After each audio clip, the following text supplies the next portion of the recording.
Okay, so we're here today to tell you things that your real estate broker never tell you when you get ready to buy a home. That's right. So there are many things that you guys don't know, and we're here to tell you about them, secrets inside.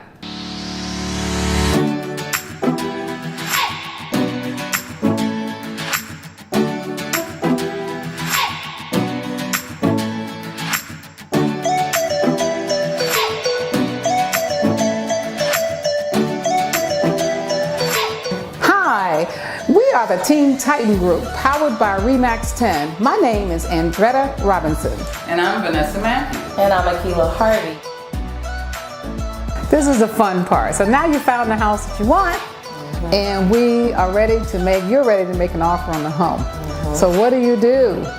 Well, the first thing you need to do is understand exactly what kind of offer you want to give. And how do they find that out? Well, simple. You want to first understand what the house is asking for. So if the asking price is $150,000, let's do some comparables and make sure that that house is actually worth what they're asking for. So it brings us to what we call comparable market analysis. Correct. So you hear that word, comparable market analysis. CMA. So what it means is When whatever has sold in that area within the last 6 months, that's how much. Well, let's say, and last 6 months is key, by the way. Make sure they understand, not 2008. right? Because Right. sometimes last 6 months. last 6 Yeah. months, yes. I was getting ready to say something else, and I'm trying to remember what. Well, it was something- once it's sold in the last 6 months, then we also compare but I apples was to gonna say apples. apples to apples and Exactly. oranges to oranges. Yes. So you can't take a house that has 3 bedrooms and Compare it to a house that has four or five Or bedrooms. one bathroom to a house that has Won't 3. work. Exactly. It doesn't work. So Won't the work. comparable. So if that house, you know they got that amount, Exactly. and now you think you should be able to pay that too. Yeah. But it's about what's been done in the house. Absolutely. Has the house been upgraded?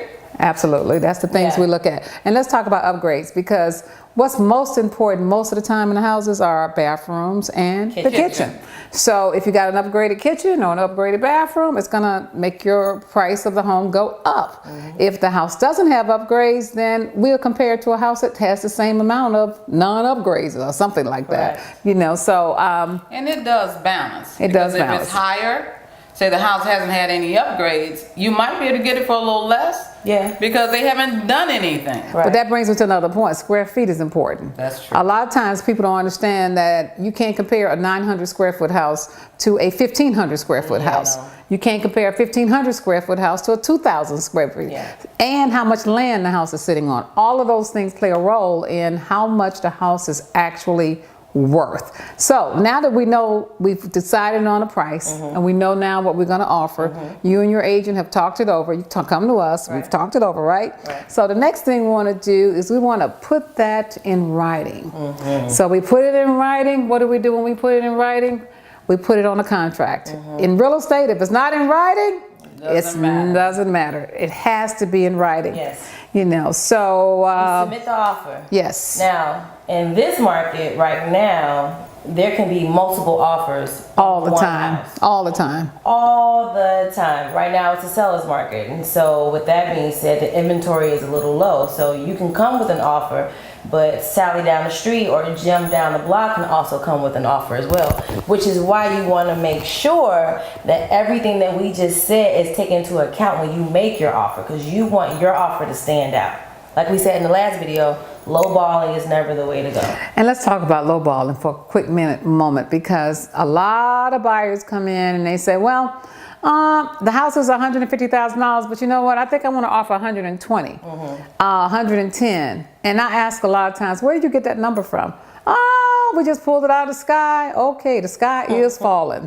So happens a lot, and what we find is that now you're going to lose out on that house. Yeah. And how many times have we had buyers that, Vanessa, that we just have to go back, they wish they had bid on that house, they wish they had bid the right price, and then they Well, find themselves continue to The look. hardest thing is when you take a person to the perfect house the first time. Yeah. Yes. It is so perfect, they can't believe it, but they know there must be some better. Better, exactly, yes. That'll trip you up. They Yes. They Yeah. cannot. Yes. They're not going to put an offer on that because they know there's something better. So 5 houses down, the house is gone. Yep. Yes. Because why? Inventory is low. Inventory You is should have low. jumped on it. But I call it, a lot of times we say fat meat, don't believe fat meat is greasy. Because we tell them, this is the right house. You Yep. need to make an offer on it. And I understand they get a little scared. It's a big decision. It's a big decision, but that's why you have a good real estate broker. You have to. If all you gotta do is listen to us, guys.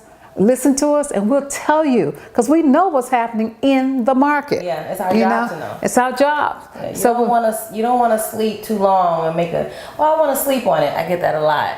You wake up and the house says It's gone. contingent. Yes. It's over. So you don't really Yeah. want to do that. Yeah. We have a concise and proven method to not only help you win a bidding war, but to make sure that you make a right sound offer so that they have no choice but to accept it. Because we're not gonna let you overprice, right? No. We will not let you overprice a We're home. not trying to help you lose money. Exactly. Everything Absolutely. gain money. The other thing is when the house has only been on the market for a couple of days, we basically will check before we even take you to see it, to see Yeah. if it already has offers. Yeah. Because what people don't understand when they wake up and the house is continued, it didn't get continued that morning. No. Right. They had a contract already. Yes. So you need to go in there knowing that there's a contract so Yeah. you know time is of the essence. They need to make a decision Yes. if they want to be considered on this house. And And so those are some of the things that you need to know. And making yourself a person, we take our clients and we make them real to the Yeah. other agent. Yes. Exactly. Because a piece Say of paper that. means nothing. Because when I Exactly. send an offer, I send in a personality. I want you to Exactly. know who I have and how Exactly. interested they are Yeah. in this property. Yeah. And Yes. what they will You do. humanize the person. That's right. And we have to do that now because most agents are not doing that. No. They're sending those contracts via email.